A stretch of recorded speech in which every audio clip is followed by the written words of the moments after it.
berbeda dengan apa yang umumnya dilakukan oleh masyarakat.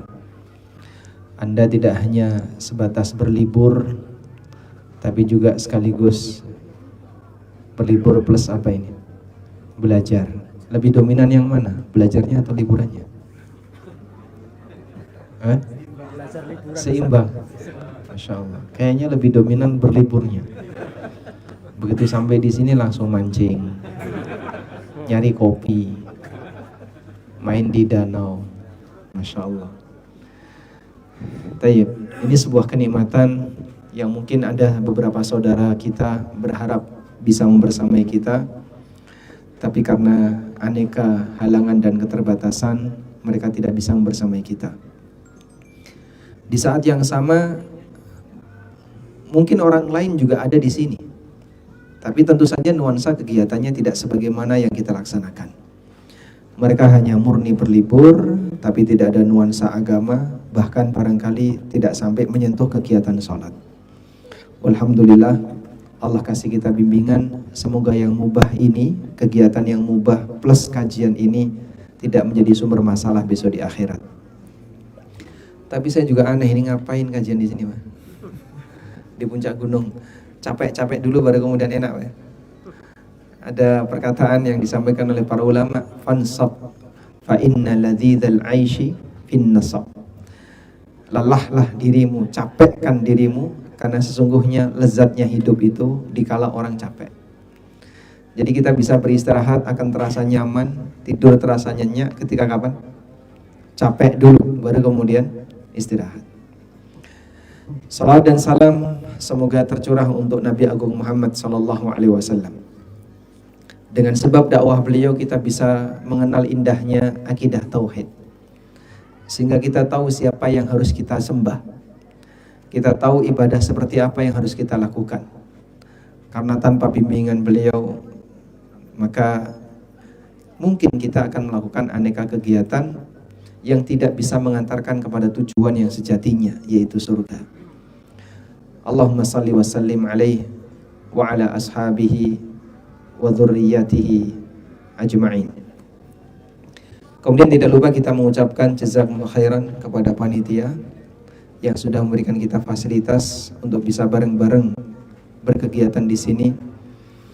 Walaupun kegiatan ini berbayar, tapi saya yakin effort yang dikeluarkan oleh panitia melebihi dari apa yang mereka terima. Semoga Allah jadikan itu sebagai tabungan amal bagi mereka. Baik, kita sampai jam berapa? Maghrib jam berapa? 6 lebih 6.20. Berarti kita sampai jam 6 aja ya. Itu sudah plus tanya jawab. Baik. Tadi disampaikan dalam pengumuman, materi yang akan kita bahas adalah tentang penyejuk hati, yaitu yang dimaksud adalah anak yang terkadang bisa berpotensi untuk menjadi musuh. Bapak Ibu yang dimuliakan Allah Ta'ala, Allah menegaskan di surat Al-Furqan bahwa siapapun yang ada di sekitar kita berpotensi nambahi dosa. Baik anak kita, istri kita, suami kita, teman kita, lingkungan kita, siapapun dia berpotensi nambahi dosa. Sebagaimana Allah tegaskan dalam Al-Quran, وَجَعَلْنَا بَعْضَكُمْ لِبَعْضٍ فِتْنَةً أَتَصْبِرُونَ. Kami jadikan sebagian kalian sebagai sumber fitnah bagi yang lain, sejauh mana kalian bersabar.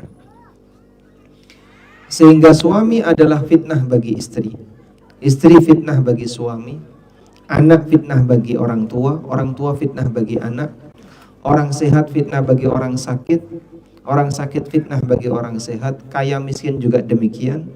Siapapun yang ada di sekitar kita, mereka bisa menjadi sumber fitnah. Yang dimaksud sumber fitnah itu bagaimana? Keberadaan mereka di sekitar kita berpotensi menghasilkan dosa bagi kita. Entah salah bersikap, atau kita melakukan maksiat disebabkan oleh siapapun yang ada di sekitar kita. Disitulah kita dituntut untuk bersabar. Sehingga Allah Subhanahu wa taala mengatakan, wa ja'alna ba'dakum li ba'din fitnatan atasbirun. kami jadikan sebagian kalian menjadi sumber fitnah bagi yang lain, atasbirun, sejauh mana kalian bersabar. Nah, sekarang kita fokuskan pada anak dan keturunan. Terkadang posisi anak dan keturunan, dia bisa menjadi nikmat yang besar bagi orang tuanya, sehingga bisa menjadi penyejuk hati ketika di dunia, dan besok di akhirat juga bisa menolong orang tuanya atau saling membantu untuk semakin tinggi surganya. Demikian pula sebaliknya, anak juga bisa menjadi pemicu munculnya dosa yang dilakukan oleh orang tua, sehingga dia menjadi ujian yang menyebabkan orang tuanya berbuat maksiat. Mengenai realita ini, Allah Subhanahu wa taala telah sebutkan di surat At-Taghabun ayat 14. Allah ingatkan, ya ayyuhalladzina amanu inna min azwajikum wa auladikum aduwwan lakum fahdharuhum. Wahai orang-orang yang beriman, sesungguhnya di antara istri kalian, wa auladikum, dan anak-anak kalian, aduwwan lakum, ada yang menjadi musuh bagi kalian. Fahdharuhum, karena itu waspadalah kalian terhadap mereka. Allah menyebutkan realita. Lalu setelah itu Allah Subhanahu wa taala memberikan saran kepada hambanya. Inna min azwajikum wa auladikum aduwwan lakum. Sesungguhnya di antara istri kalian dan anak kalian ada yang berpotensi menjadi musuh bagi kalian. Fahdharuhum, karena itu waspadalah kepada mereka. Mewaspadai itu bukan berarti membalas permusuhan dengan permusuhan. Mewaspadai juga bukan berarti membenci. Tapi makna mewaspadai adalah berhati-hati ketika bersikap, sehingga jangan sampai apa yang selama ini kalian rawat, apa yang selama ini kalian danai, kalian capek untuk memikirkan dia, memberikan nafkah kepadanya, ternyata justru merugikan kalian ketika di dunia dan di akhirat. Coba saya sebutkan keterangan yang disampaikan oleh Ibnu Abbas radhiyallahu anhu. Dalam tafsir Al-Baghawi, beliau menjelaskan ayat ini dengan mengutip keterangan Ibnu Abbas. Qala Ibnu Abbasin radhiyallahu anhu, haula'i rijalun min ahli Makkah aslamu wa aradu ayyuhajiru ilal Madinah. Yang dimaksud dengan perhatian yang diberikan oleh Allah kepada orang tua, di mana istri dan anaknya ada yang menjadi musuhnya, mereka adalah beberapa lelaki di kalangan penduduk Mekah. Aslamu wa aradu ayyuhajiru ilal Madinah. Mereka masuk Islam dan ingin untuk berhijrah ke kota Madinah. Famana'ahum azwajuhum wa auladuhum, tapi dicegah oleh istri dan anak-anaknya. Wa qalu sabarna ala islamikum fala nasbiru ala firaqikum fa'ata'uhum wa tarakul hijrah. Lalu mereka mengatakan, kami sanggup bersabar untuk bisa berpisah kalian. Kami sanggup bersabar untuk menanggung beratnya jadi seorang muslim, tapi kami tidak bisa bersabar untuk berpisah dengan kalian. Fa'ata'uhum wa tarakul hijrah. Lalu bapak-bapak ini mentaati anak dan istrinya dan tidak jadi hijrah. Faqala ta'ala, maka kemudian Allah Ta'ala mengatakan, fahdharuhum, waspadalah terhadap mereka. Baik, ini menurut keterangan yang disampaikan oleh Ibnu Abbas. Jika riwayat ini benar, berarti sababun nuzul dari ayat berkaitan dengan apa jemaah? Adanya keinginan seorang bapak untuk beramal soleh, tapi terhalangi oleh siapa?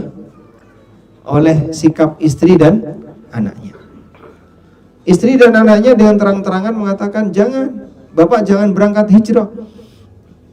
Nah, bapaknya tidak kuat untuk berpisah dengan mereka, sehingga mereka masuk Islam secara diam-diam, karena kalau terang-terangan nanti akan mendapatkan tekanan dari orang musyrikin, karena mereka tidak kuat kalau harus berpisah dengan anak dan istrinya. Akibatnya mereka gagal untuk melakukan ketaatan. Dari sini kita bisa lihat, makna memusuhi di sini bukan memusuhi secara duniawi dan materi, tapi memusuhi dari sisi apa, Pak? Menghalangi orang tuanya untuk berbuat ketaatan. Ini keterangan yang disampaikan oleh Ibnu Abbas. Baik. Wa qala Atha bin Yasar, dan menurut Atha bin Yasar, beliau ini seorang ulama tabi'in. Nazalat fi Auf ibn Malik al-Ashja'i. Kana dha ahlin wa waladin, wa kana idza arada al-ghazwa baqau ilaihi wa raqqaquhu. Ayat ini turun berkaitan dengan kasus yang dialami oleh Auf bin Malik al-Ashja'i. Bisa diulang nama sahabatnya?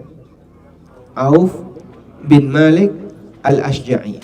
Ayat ini turun berkaitan dengan kasus yang dialami oleh Auf bin Malik al-Ashja'i. Kana dha ahlin wa waladin. Beliau punya istri dan anak. Wa kana idza arada al-ghazwa baqau ilaihi. Kalau Auf bin Malik al-Ashja'i ini mau berangkat perang, ditangisi oleh istri dan anaknya, waraqqaquhu, dan membuat luluh hatinya Auf bin Malik. Wa qalu ila man tad'una fayuriqu lahum wa yuqimu, fa anzalallahu ta'ala inna min azwajikum wa auladikum aduwwan lakum. Lalu mereka mengatakan, kalau ayah pergi terus nanti mati, kita ditinggalkan apa? Lalu kepada siapa kita ditinggalkan?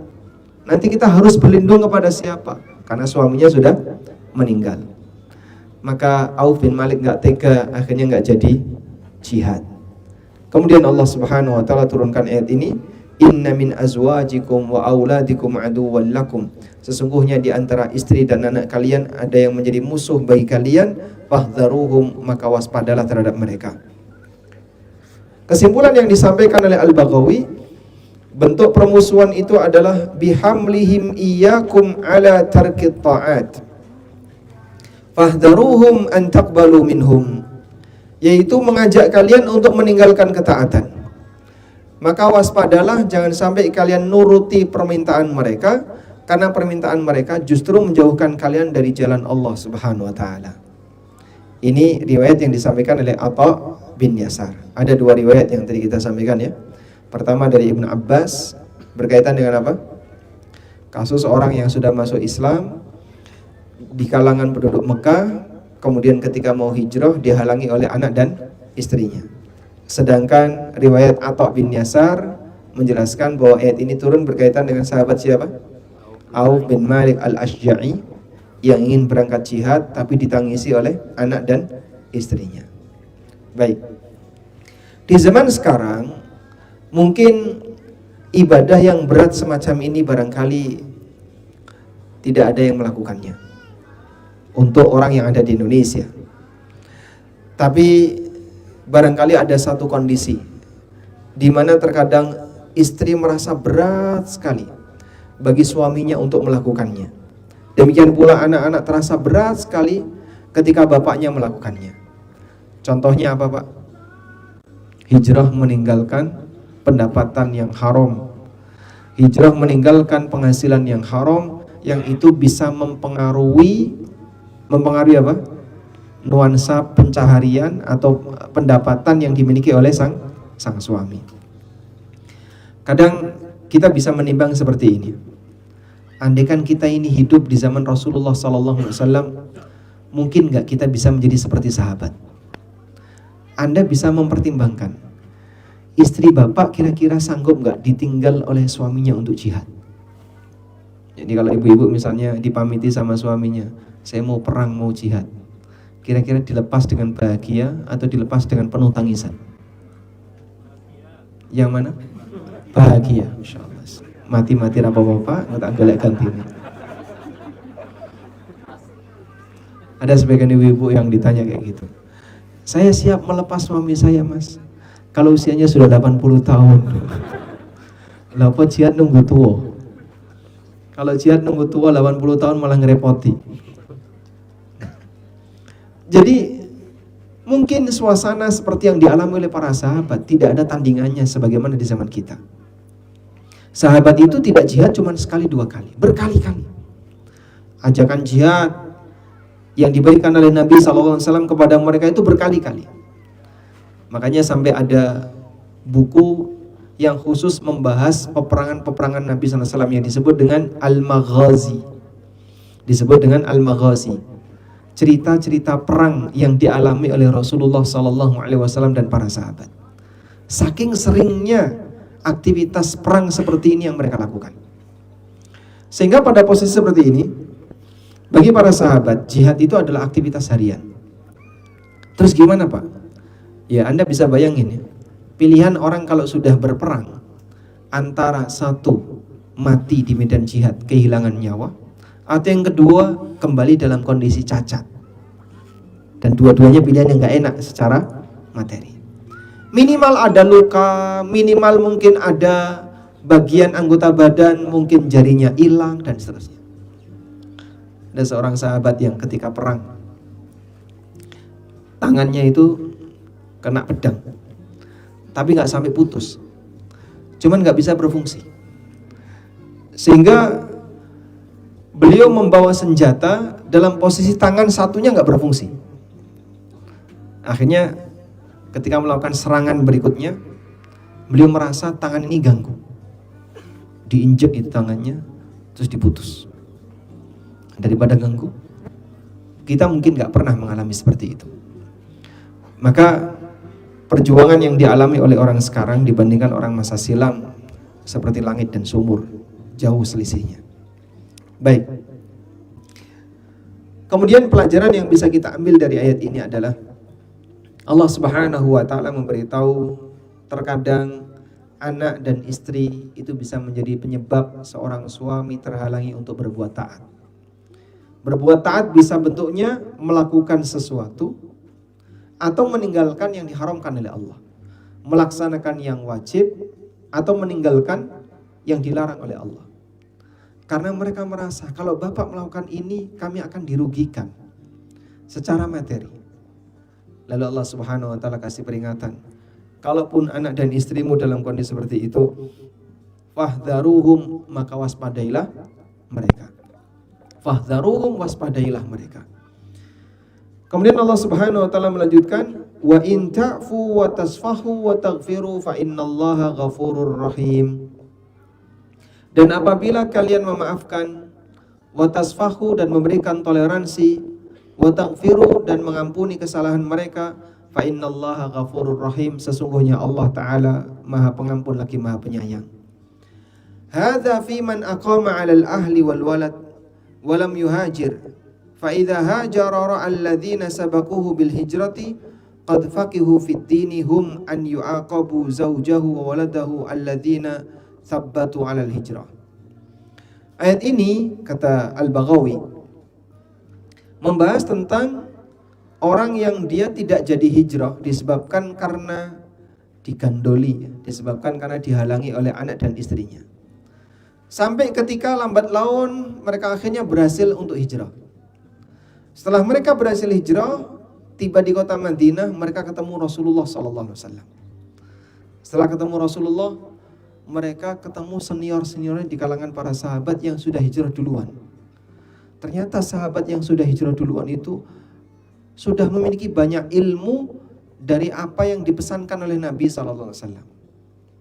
Akhirnya sahabat yang baru datang hijrah ini merasa emosi. Kenapa saya selama ini tidak segera hijrah? Sehingga saya kalah pengetahuan tentang masalah agama dibandingkan teman-teman saya ini. Nah, saat dia emosi seperti itu, dia menyalahkan siapa? Anak dan istrinya. Maka Allah Subhanahu wa taala ngasih penjelasan, fa idza hajara alladhina sabaquhu bil hijrah. Kata Al-Baghawi, setelah dia hijrah, dia melihat orang-orang yang telah mendahului hijrah, qad faquhu fid dini. Mereka sudah memahami banyak urusan agama, hum ayyu'aqabu zaujahu, dan mereka punya keinginan ayyu'aqibu zaujahu, untuk menghukum istrinya, wa waladahu, dan anaknya, alladzina tsabbatu 'alal hijrah, yang mereka telah menunda keberangkatan hijrah. Maka Allah Subhanahu wa taala perintahkan fa'amarahumullahu ta'ala bil 'afwi anhum was-safhi. Allah perintahkan agar mereka memaafkan anak dan istrinya. Sudahlah, penyesalan itu biarkan jadi penyesalan. Kamu tidak perlu menghukum anak dan istrimu. Baik. Artinya bisa jadi di awal waktu saat orang itu ingin beramal soleh lalu dihalangi oleh anak dan istrinya. Sampai kemudian dia berhasil melakukannya. Selesai beramal, tiba-tiba muncul keinginan untuk menghukum anak dan istrinya. Kemarin gara-gara anak dan istri saya sampai saya terhalangi. Sekarang saya alhamdulillah berhasil, tapi kurang maksimal. Karena waktunya tidak tepat, misalnya. Atau karena faktor yang lain. Misalnya, bapak sebelum berangkat sholat, anaknya nangis. Akhirnya gimana? Ngurusi anak dulu, sementara istrinya lama di toilet, gitu kan? Ditungguin kok nggak keluar-keluar, padahal sudah iqomah. Begitu istrinya keluar dari toilet, anaknya diserahkan, kita berangkat. Sampai masjid, sudah selesai sholat. Kira-kira gimana Pak? Malunya di mana Pak? Ada nggak rasa malu yang Anda hadapi? Mungkin Anda akan merasa malu, ini bubar saya baru datang. Dan kita tetap sholat. Tapi di tengah kita sholat, emosi keluar nih, meledak-ledak dalam hati. Gara-gara istri saya yang lama di toilet dan seterusnya. Gara-gara anak yang nangis. Akhirnya ketika pulang, ingin apa? Memberi hukuman. Pernah nggak ngalami kayak gitu Pak? Pernah ngalami kayak gitu? Mungkin ya, mungkin ada di antara kita. Jadi pada posisi kita sudah berhasil untuk melakukan ibadah, namun ada keinginan untuk memberikan hukuman kepada mereka. Karena kita menganggap bahwasanya dengan sebab mereka, kita jadi terhambat untuk melakukan ketaatan kepada Allah. Allah Subhanahu wa taala ingatkan, wa in ta'fu wa tasfahu wa taghfiru fa innallaha ghafurur rahim. Kalau kalian mengampuni mereka, kalau kalian berikan toleransi kepada mereka, fa innallaha ghafurur rahim, sesungguhnya Allah Maha Pengampun lagi Maha Penyayang.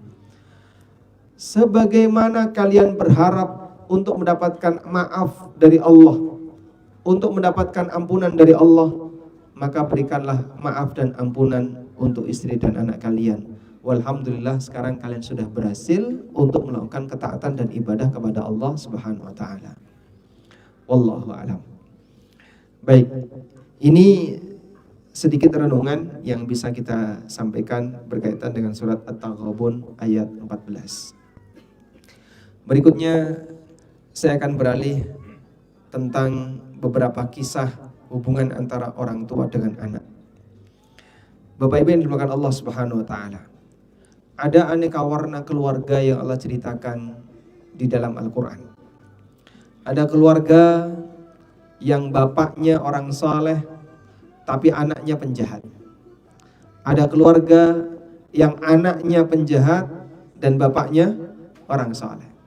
Ada keluarga yang istrinya baik, suaminya penjahat. Sebaliknya ada keluarga yang suaminya baik, istrinya penjahat. Dan aneka warna keluarga. Interaksi yang ingin kita ceritakan adalah tentang Nabi Ibrahim alaihissalam dengan putranya Ismail. Allah Subhanahu wa taala menyebut Ismail itu dengan ghulamun halim. Dengan ghulam halim. Sifatnya Ismail itu halim. Ibrahim punya berapa anak? Berapa anak Pak? 2. Yang satu diberi sifat oleh Allah ghulamun alim, yang satu diberi sifat oleh Allah ghulamun halim. Dan dua-duanya anaknya Ibrahim. Ya? Siapa yang disifati oleh Allah dengan ghulamun halim?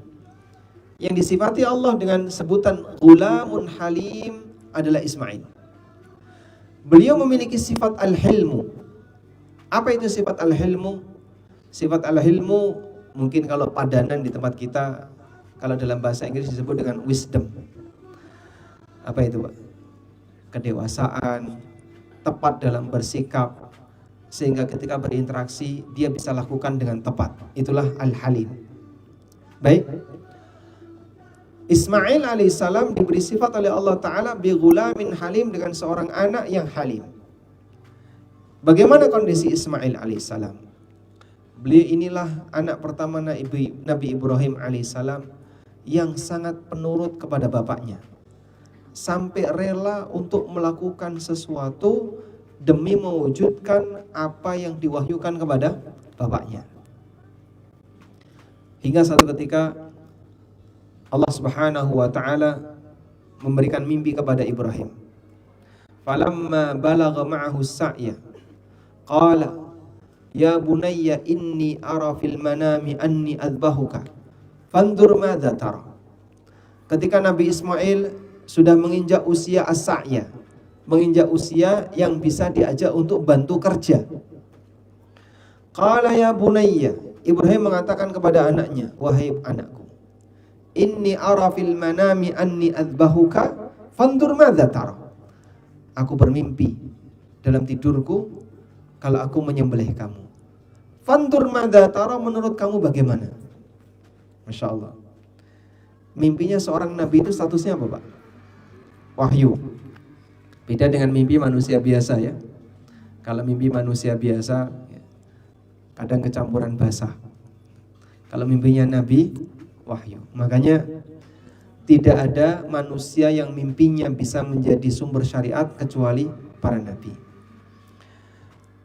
Nabi Ibrahim alaihissalatu wassalam bercerita tentang mimpinya kepada anaknya. Inni adbahuka, aku menyembelih kamu. Dan beliau tidak kemudian langsung memaksa keadaan anaknya. Beliau tidak memaksa anaknya untuk melaksanakan mimpi itu, tapi anaknya dimintai pendapat. Untuk mengukur apakah anaknya ini mau mendukung harapan bapaknya ataukah tidak. Karena Ismail paham bahwasanya ini adalah wahyu dari Allah. Tingkat pasrahnya Ismail luar biasa. Sehingga beliau mengatakan kepada bapaknya, ya abatif'al ma tu'mar satajiduni insyaallahu minas sabirin. Wahai ayahku, silahkan laksanakan apa yang diperintahkan kepadamu. Satajiduni insyaallahu minas sabirin. Insyaallah engkau akan menjumpai aku dalam kondisi sebagai orang yang penyabar. Aku akan sabar untuk melaksanakan mimpi sebagaimana yang Bapak alami. Sehingga saya siap untuk mendapatkan dampak dari pelaksanaan mimpi itu. Padahal itu kalau dilaksanakan gimana, Pak? Sampai harus kehilangan nyawa. Demikianlah bagaimana ketaatan yang diberikan oleh Ibrahim alaihissalatu wassalam, atau ketaatan yang diberikan kepada Ismail alaihissalatu wassalam kepada ayahnya Ibrahim. Allah subhanahu wa ta'ala menganugerahkan kepada Ibrahim seorang anak yang sangat berbakti kepadanya. Dan jika kita baca dari keterangan yang ada dalam Al-Quran, kehadiran anak bagi Ibrahim itu pasca Ibrahim diusir oleh bapaknya. Sebagaimana Allah ceritakan di surat Maryam. Allah subhanahu wa ta'ala berfirman, wadhkur fil kitabi Ibrahim innahu kana siddiqan nabiyya. Sebutlah cerita tentang Ibrahim dari Alkitab. Innahu kana siddiqan nabiyya. Sesungguhnya beliau adalah seorang yang siddiq sekaligus seorang nabi. Kemudian Allah bercerita dialog antara Ibrahim dengan anaknya, dengan ayahnya. Pada dialog itu Ibrahim alaihissalatu wassalam mengajak ayahnya untuk meninggalkan berhala. Ya abati la ta'budis syaitan inna syaitana kana lirrahmani asiyya. Wahai ayahku, jangan nyembah setan, sesungguhnya setan itu durhaka kepada Ar-Rahman. Ya abati inni akhafu ayyamassaka adzabun minar rahman fatakuna lisyaitani waliya. Wahai ayahku, janganlah sampai engkau tersiksa oleh azab Ar-Rahman. Fatakuna lisyaitani waliya, sehingga nanti bapak menjadi temannya setan ketika di neraka. Dan beberapa percakapan antara Ibrahim dengan ayahnya. Sampai kemudian ayahnya emosi dan dia mengatakan kepada Ibrahim, apa yang dikatakan? Ayahnya mengatakan kepada Ibrahim, fa illam tantahi la arjumannaka wahjurni maliya. Kalau kamu tidak menyudahi dakwahmu itu, tidak memutus dakwahmu semacam ini, la arjumannak, akan aku lempari kamu. Wahjurni maliya, dan tinggalkan aku dari sini. Jadi ayahnya ketika didakwai oleh Ibrahim dengan cara lemah lembut, dia enggak terima dan memberikan ancaman kepada Ibrahim untuk apa, Pak? Mau dirajam, mau dilempari. Tapi subhanallah, sikapnya Ibrahim kepada ayahnya tetap menampakkan sikap sopan santun. Ibrahim mengatakan kepada ayahnya, qala salamun alaika. Ibrahim mengatakan keselamatan untuk ayah. Sa'astaghfiru laka rabbi, aku akan mintakan ampunan kepada Allah untuk ayahku. Innahu kana bi hafiyya. Kemudian setelah itu Allah Subhanahu wa taala memberikan anugerah kepada Ibrahim, wa wahabna lahu Ishaq wa Yaqub wa kullan ja'alnahu nabiyya, dan kami anugerahkan kepada Ibrahim, Ishak dan Yakub, dan kami jadikan mereka sebagai nabi. Jadi ketika Ibrahim menampakkan kebaktian kepada bapaknya berupa ajakan agar bapaknya selamat dari perbuatan kesyirikan, tapi disikapi oleh bapaknya dengan sikap yang keras dan kasar, lalu Ibrahim alaihissalam tetap bersikap lembut kepada ayahnya, sehingga sampai titik itu beliau tidak berhasil untuk mempengaruhi ayahnya. Allah Subhanahu wa taala kasih balasan kepada Ibrahim dengan bentuk apa, Pak? Allah anugerahkan kepada beliau anak yang baik. Beliau tidak bisa mendapatkan nikmat ke atas, maka Allah gantikan nikmat di bawah. Nikmat di atas berupa apa? Seorang ayah, beliau sudah gagal untuk memiliki ayah yang baik, maka Allah anugerahkan kepada beliau keturunan yang baik sebagai ganti dari nikmat atas yang tidak ada. Dan terkadang kehidupan kita seperti itu. Alhamdulillah kadang kita punya ayah yang baik, tapi kita tidak punya anak yang baik. Ada juga orang yang punya anak yang baik, tapi mungkin dia tidak punya ayah yang baik. Kesempurnaan nikmat ketika dia punya baik atas bawah, punya orang tua yang baik dan punya anak keturunan yang baik. Baik. Ismail salah satu di antara contohnya. Bagaimana baktinya Ismail alaihissalam kepada bapaknya. Ketika diminta untuk disembelih oleh bapaknya, beliau mengatakan, ya abati fa'al ma tu'mar, satajiduni insyaallahu minas sabirin. Wahai ayahku, silahkan laksanakan apa yang diperintahkan kepadamu. Insyaallah engkau akan jumpai aku menjadi orang yang sabar. Falamma aslama wa tallahu lil jabin, hingga ketika mereka sudah pasrah, Ibrahim pasrah kehilangan anak, Ismail pasrah harus mati disembelih bapaknya, wa tallahu lil jabin, dan Ismail sudah meletakkan pelipisnya di atas tanah.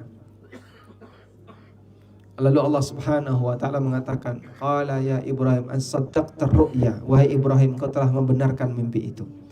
Lalu wa fadainahu bidzibhin adzim, kami gantikan dengan adanya dzibhun adzim, binatang sembelihan yang besar, sehingga Ismail digantikan oleh Allah Subhanahu wa taala dengan kambing yang besar. Ini contoh seorang anak yang beliau bisa menjadi penyejuk pandangan bagi orang tuanya, mendukung orang tuanya untuk melakukan ketaatan.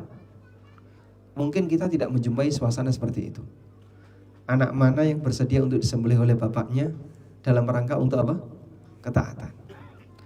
Maka Ismail alaihissalatu wassalam dijadikan oleh Allah sebagai nabi yang berbakti kepada ayahnya, sehingga Allah Subhanahu wa taala jadikan Ismail sebagai pelengkap kenikmatan bagi ayahnya Ibrahim alaihissalatu wassalam. Baik, kita ganti scene. Kisah yang lain, interaksi yang dialami oleh Nabi Nuh dengan anaknya. Di antara nabi yang diuji oleh Allah Subhanahu wa taala dengan keberadaan anak yang tidak mau berbakti adalah Nabi Nuh alaihissalam.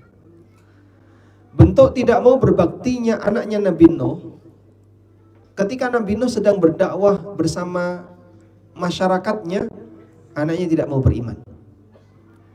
Hingga sampai ketika Allah Subhanahu wa taala datangkan banjir besar, posisi Nabi Nuh mengajak anaknya untuk bisa menyelamatkan dirinya dengan cara naik perahu. Allah Subhanahu wa taala bercerita dalam Al-Qur'an, "Wa hiya tajri fi maujin kal jibal. Wa nada Nuhun ibnahu." Perahu itu berlayar, kemudian diterpa oleh ombak setinggi gunung. Wa nada Nuhun ibnahu, lalu Nuh memanggil anaknya, wa huwa fi ma'zilin, dan dalam posisi anaknya itu menjauh dari bapaknya. Ya bunayyar kam ma'ana wa la takum ma'al kafirin. Wahai putraku, ayo naik perahu bersama kami dan janganlah kamu bersama orang-orang yang kafir. Anaknya mau naik perahu enggak, Pak? Tidak. Allah Subhanahu wa taala tidak mengendaki keberadaan hidayah itu datang secara sekejap sementara tidak ada muqaddimah. Pada posisi anaknya di sini, andaikan dia nurut sama ajakan Nabi Nuh untuk naik perahu, mungkin dia selamat. Walaupun ada persyaratan, yang bisa selamat ketika itu hanya yang beriman. Karena Nabi Nuh berdoa kepada Allah, Rabbi la tadhar 'alal ardi minal kafirina dayyara. Ya Allah, jangan kau biarkan ada satupun orang kafir yang bertahan hidup di muka bumi. Masya Allah. Sehingga Allah kabulkan doa itu dengan cara apa? Semua yang tidak beriman kepada Nabi Nuh dimatikan melalui banjir bandang. Ya? Karena anaknya tidak beriman kepada Nabi Nuh, maka Allah tidak selamatkan dia untuk naik ke dalam perahu. Sehingga terkadang kematian ada di hadapan orang, tapi dia masih tidak mau menyelamatkan diri. Kenapa Pak? Karena gengsi. Kalau sampai saya ikut-itutan itu, saya kan beda agama sama dia, saya beda keyakinan dengan dia. Padahal kematian ada di hadapannya. Maka seperti itulah akidah. Orang ketika memiliki akidah tertentu, dia akan melakukan apapun sesuai dengan keyakinannya, walaupun gak masuk akal. Bahkan walaupun harus kehilangan nyawanya.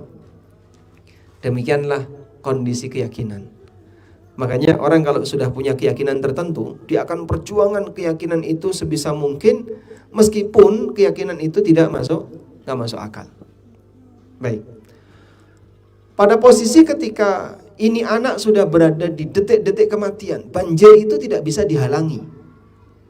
Maka dia menyampaikan kepada bapaknya, qala sa'awi ila jabalin ya'simuni minal ma'.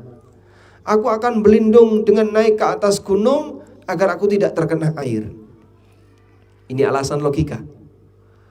Dia akan berusaha untuk menghindari diri dari banjir dengan cara apa? Naik ke atas gunung.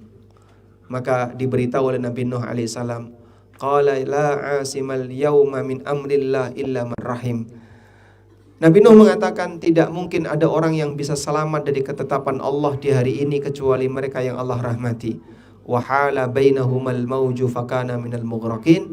Lalu keduanya diterpa oleh ombak, kemudian anaknya tenggelam. Taib. Di posisi ini kita bisa lihat yang dialami oleh Ismail dengan yang dialami oleh anaknya Nabi Nuh, dua-duanya berada di ujung hayat.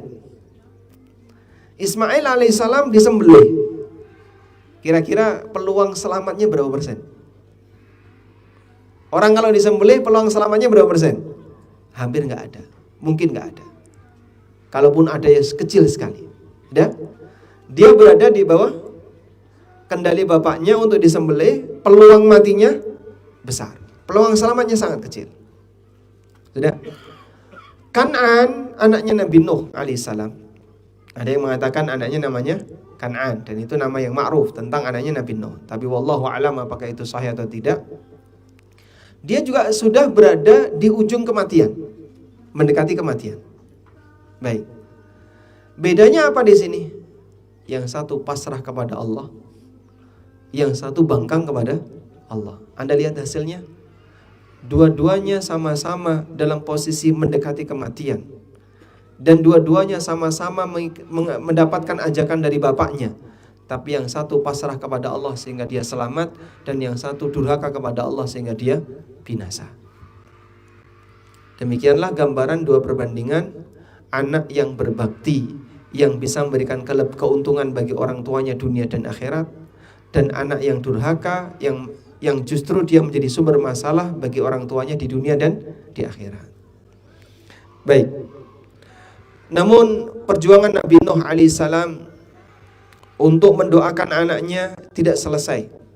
Beliau mohon kepada Allah Subhanahu wa taala dan berdoa, Rabbi inna ibni min ahli wa inna wa'dakal haqqu wa anta ahkamul hakimin. Ya Allah, sesungguhnya anakku adalah keluargaku, dan sesungguhnya janjimu itu benar, dan kau adalah zat yang maha bijaksana. Beliau berharap kepada Allah gimana?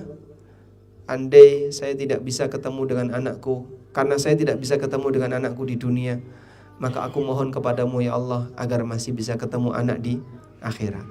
Sehingga beliau mohon kepada Allah anaknya diapain? Diampuni oleh Allah Ta'ala. Tapi tidak mungkin ketika orang sudah mati dalam kondisi keluar dari Islam, maka selamanya dia tidak akan diampuni oleh Allah Subhanahu wa Ta'ala. Dan Ibrahim alaihissalam, walaupun beliau sudah mendapatkan kenikmatan berupa anak-anak yang saleh, tapi beliau tetap mendoakan anaknya untuk selalu menjadi imam bagi umat manusia. Sehingga ketika Ibrahim alaihissalatu wassalam dikatakan oleh Allah dalam Al-Quran, beliau telah berhasil untuk melaksanakan seluruh perintah Allah. Wa idh ibtala Ibrahim rabbuhu bikalimatin fa'atammahun. Ingatlah ketika kami memberikan ujian kepada Ibrahim dengan beberapa kalimat, dengan beberapa perintah, fa'atammahun, dan Ibrahim berhasil untuk menyelesaikannya. Lalu Allah mengatakan, qala inni ja'iluka lin-nasi imama. Aku akan menjadikan kamu wahai Ibrahim sebagai imam. Apa yang dilakukan oleh Ibrahim? Qala wa min dzurriyyati. Beliau mohon kepada Allah agar anak keturunannya juga dijadikan sebagai imam. Sehingga ketika beliau sudah mendapatkan anak-anak yang baik, Ibrahim selalu rajin berdoa kepada Allah agar anaknya selalu dijaga kebaikan itu. Bahkan beliau mohon kepada Allah agar anaknya dijadikan sebagai imam. Qala wa man kafara fa umatti'uhu qalilan.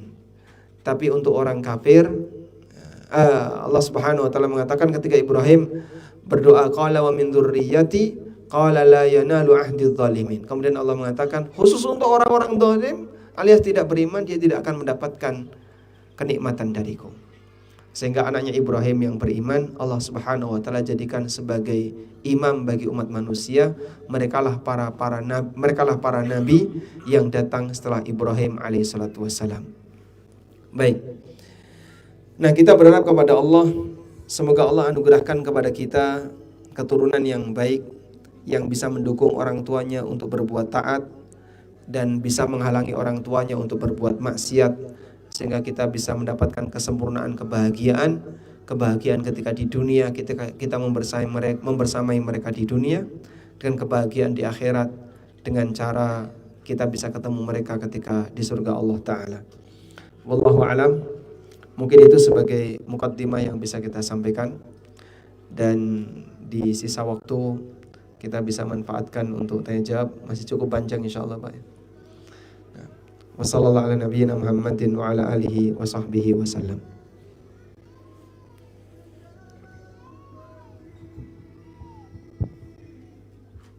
Jazakallahu khairan Ustaz kami yang sudah menyampaikan materinya terkait dengan anak permata hati, dan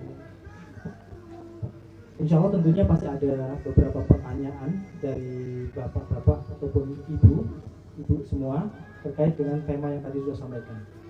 Tapi sebelumnya mungkin kita sedikit merenungi ya tadi terkait dengan nasihatnya yang disampaikan oleh antum, bahwa memang anak itu bisa menjadi sebuah ujian, bisa menjadi buah hati, permata hati juga Ustaz ya, membahagiakan juga tentunya kepada kita semuanya.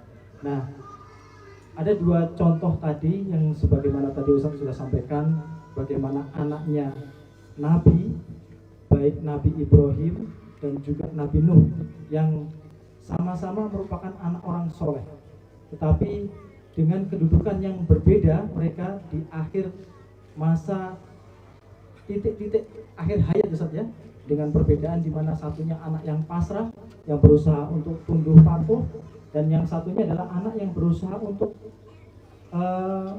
berani atau mengekang perintah Allah. Nah, sebelumnya dari dua hal tersebut mungkin ada, kalau pertanyaannya kan ada Ustaz biasanya sukanya Ustaz bertanya, jamaah menjawab Ustaz ya. Nah, ini mungkin sesinya di mana Ustaz bertanya kepada jamaah dan nanti jamaah yang menjawab. Karena sudah tersedia ada 4 hadiah. Insya Allah kita bagi menjadi 2 hadiah buat ummahat, buat ibu-ibu, dan juga 2 hadiah buat bapak-bapak. Apa tuh Ustaz? Masya Allah. Suara sebelah itu di mana Pak? Tapi kita berlindung aja Ustaz. Gitu, Gimana Ustaz? Tidak bisa di Masya Allah. Ustaz. Baik. Tidak ada dindingnya. Sebagaimana mata ya, telinga itu bisa dikendalikan ya. Iya. Sehingga mata bisa dikendalikan ke arah mana Anda melihat, telinga juga bisa dikendalikan ke arah mana Anda mendengar. Baik, Anda fokus ke suara mikrofon dan suara sound system ini. Kita awali yang pertama, saya bertanya, Anda menjawab. Nah, pertanyaan yang ingin saya sampaikan. Ibrahim punya anak, cucu, cicit yang semuanya adalah nabi. Sebutkan deretan itu. Nah, silakan Pak. Masya Allah. Bismillah. Anak, cucu dan cicit dari Nabi Ibrahim Ustaz ya. Anak 2 Ismail Ishak, Ismail Ishak, Yakub, Yakub, Yusuf, Yusuf, Ayub, Zulkifli, Daud, Sulaiman, Shuaib, Shuaib, Nabi Prophet Lut termasuk nggak? Lut. Enggak termasuk. Oh, enggak termasuk. Nabi Shuaib, Daud. baik. Tadi Bapak sudah menyebutkan 3 itu sudah cukup ya. Jadi Nabi SAW pernah ditanya, siapakah manusia yang paling baik? Kemudian beliau SAW berikan jawaban, Al-Karim, Ibnul Karim, Ibnul Karim, Ibnul Karim. Manusia mulia, bin manusia mulia, bin manusia mulia, bin manusia mulia. 4 tingkatan. Yang dimaksud adalah Yusuf bin Yakub bin Ishak bin Ibrahim alaihimussalatu wassalam. Sehingga 4 tingkatan ini semuanya nabi, dan itu mulai dari kakek, kemudian anak, lalu cucu, cicit, semuanya nabi dalam satu deretan nasab.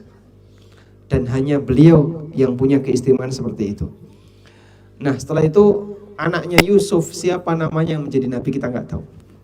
Yang jelas Ya dibatalkan. dibatalkan. Silakan kepada yang lain, pertanyaan yang lain Ustaz. Pertanyaan saya ganti. Tadi kita sudah menyebutkan tentang perjalanan para nabi bersama keluarganya. Dan kita juga sudah menyebutkan bagaimana kondisi para nabi yang Allah sebutkan dalam Al-Quran. Sebutkan 4 jenis keluarga nabi yang berbeda. 1. Nah, silakan. Keluarga nabi. Telat angkat tangan Pak. Ya, Bismillah Ustaz. Yang pertama istri dan suaminya soleh itu Ustaz. Istri yang suaminya soleh. Jadi istrinya soleh, suaminya soleh dan anaknya soleh juga. Istrinya soleha, suaminya soleh, anaknya Soleh soleh. sama Ustaz. Ya, yang kedua suaminya soleh dan istrinya nggak soleha. Enggak, yang pertama ini contohnya Oh, sama. contohnya Ustaz. Contohnya Nabi Yakub Ustaz. Nabi Yakub. Nabi Yakub istrinya siapa?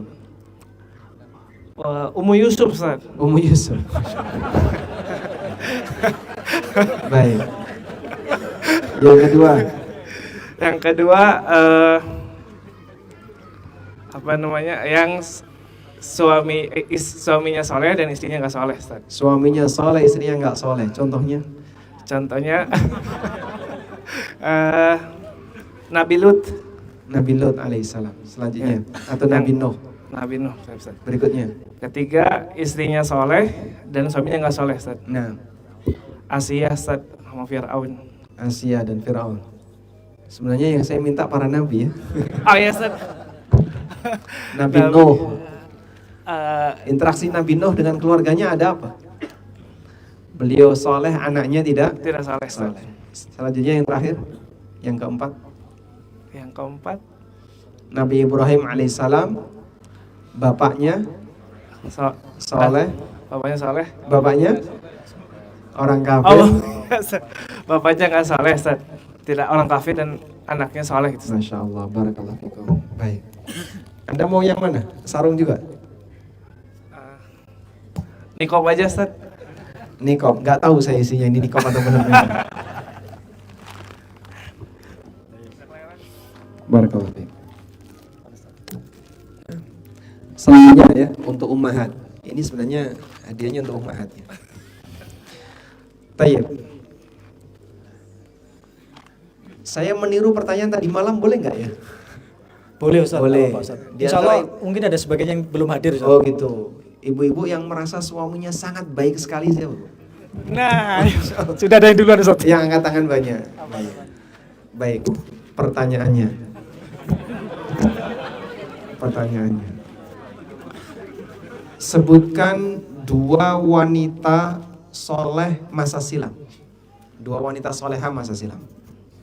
Khadijah, Masa silam maksudnya sebelum Nabi Muhammad SAW. Di kalangan Bani Israel. istri Nabi Ibrahim, Istri Nabi Ibrahim. Siapa namanya?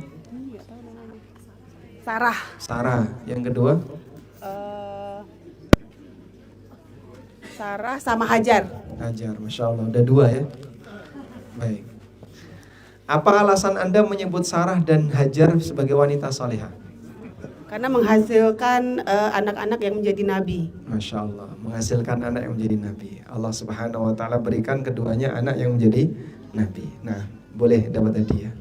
Ibu mau sarung atau nikob? Sarung aja. Itu mas. Mikrofon. Yang mana hadiahnya? Sarung. Oh, beliau milih sarung. Nah, hadiah untuk suaminya. Selanjutnya.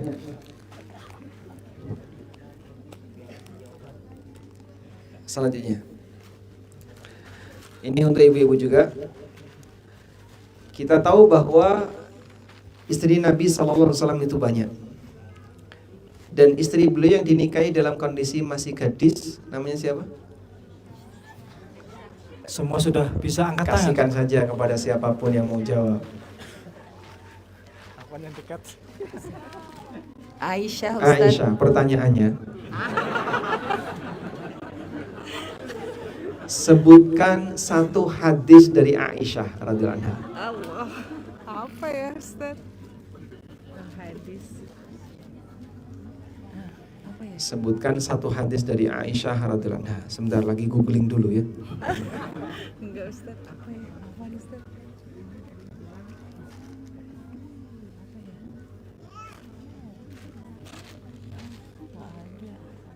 Ketemu? Blank. Atau yang lain? Iya, Ustaz. Pas dulu. Pas. Baik. Yang lain ada? Pas dulu Di Ustaz. sebelah kanan. Ada, silakan.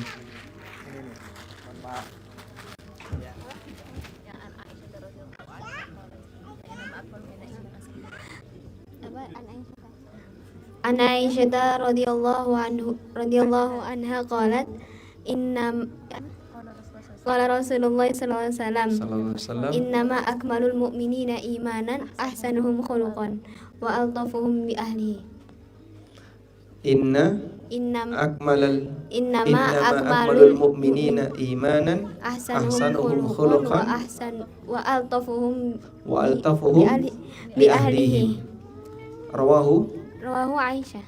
Bukan salah. Rawahu Tirmidzi. Tirmidzi, masyaallah.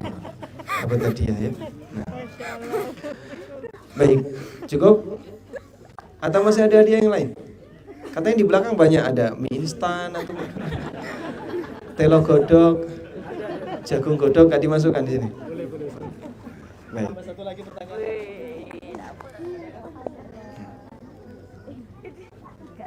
Cukup, selanjutnya kami persilahkan kepada teman-teman barangkali ada yang mau disampaikan. Ustaz, ada pertanyaan dari Umar Ustaz Silakan. ya.